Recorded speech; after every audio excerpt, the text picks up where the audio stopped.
everyone, welcome to Deep Dives with Dogs. Well, I've got a new phone, new camera, so this video is going to be maybe a little bit nicer, or it's going to be a little bit more zoomed in sometimes, especially when the dogs are all the way over there.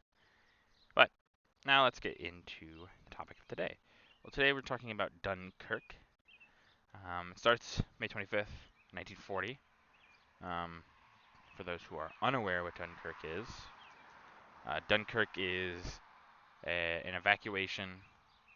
What we're specifically talking about is the evacuation at Dunkirk, where British troops, primarily, but not just British troops, there's also Polish, French, some Belgian as well. Troops escape uh, into the British harbor, not British harbor, the English Channel. Jeez Almighty, the English Channel, and then they will get to the United Kingdom. It is one of the more famous evacuations probably in history, and it is a very huge showing of um, heroism by basically everyone involved, um, except maybe, except maybe the Germans. Probably not as much there. But Dunkirk really has its start a little bit sooner, in the sense that this all kicks off because the Germans find a gap, you could say, in the lines between the British and the French. The British and the French are on the French border, and the Belgian border as well, somewhat. And they are split between two, just like in World War One. A lot of people think this is going to be similar to World War One, where they're gonna, okay, we're gonna get in these lines, and we're going to just relax here and try to hold back the Germans for as long as possible. Germans had a different idea. They used their armored divisions, I should say, not armored troops, armored divisions, to push through the Ardennes forest, where they will then jump out of the forest and split the lines in half, then push the British up towards the coast, up towards Dunkirk and those areas. The Ardennes, not very heavily protected, because everyone kind of thought it was a natural barrier that no one could get through. It had been for most of history, of course, so they figured it would be just the same as here. So I imagine the line doesn't really go there. They kind of figured that Belgium and the Ardennes will be a big enough barrier. But they're wrong, sadly, for them at least.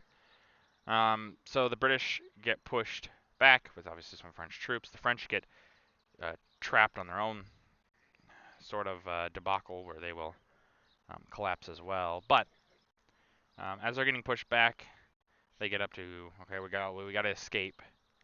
We got to escape home. So they try to get troop transports. It's just not fast enough. There's not enough boats in the British Navy to get all these men away in time. And the first day of Dunkirk, 8,000 will be transported out, which is a lot, but when you hear the final number, not so much.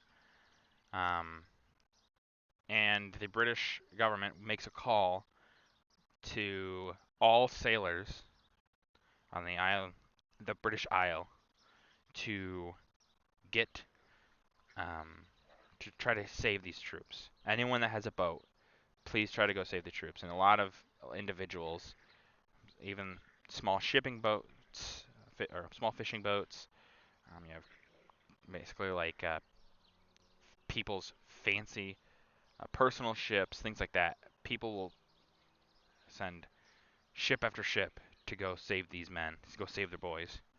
It's a very, very beautiful moment, really.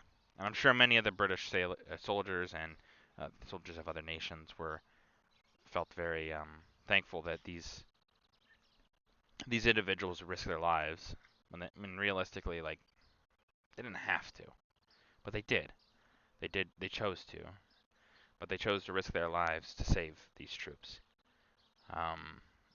You have a bit more heroism on the battlefield as well, because obviously Dunkirk is not just happening in a vacuum. The Germans are trying to squeeze this pocket out. And at first, the Germans make some very big movements, and they stop for a minute because it's like, oh, um, we need to stop to try to, reconnect with the lines. Well, somebody realizes, oh crap, that was a mistake, and then they try to push again. This gave a lot of time to Dunkirk. The Germans making this fatal mistake.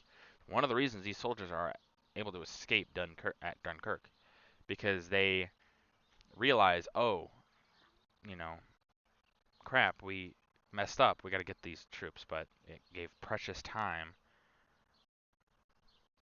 for these troops to escape.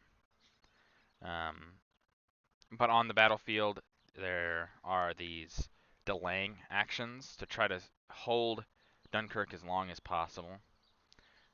Mostly held up by the French.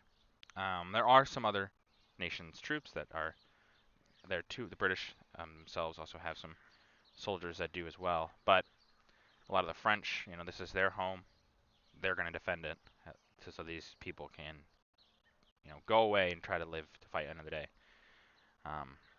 It's one of those. There's a very beautiful scene in the movie Dunkirk, actually. But there's also stories of soldiers coming back and them talking about this, and it's very, very inspiring to see these men. They don't necessarily know these guys, but they're just like, hey, we need you to fight another day for us. We'll hold, you escape, and yeah, it's very beautiful in a very unique way. One of those things in human history where it's very unique, but shows really the human spirit. At the end of Dunkirk, there will be about 338,000 troops that escape. Dunkirk is over a few days, but it's a lot of people that are managed to escape, and that really saves the British. If they would have lost most of the troops that they were going to at Dunkirk, like realistically, like a lot of the British government assumed that they were going to lose a lot. If they had lost that number, the war was over. The British would not have had the men to be able to keep going in this war. It just wouldn't have happened. But because of this escape at Dunkirk, they're able to, and it will help them fight another day. But that's going to do it for this video. If you guys liked the video, leave a like. If you have any ways I can improve these videos, leave a comment down below. I just appreciate your feedback. And as always, subscribe. It really does help out the channel. Thank you.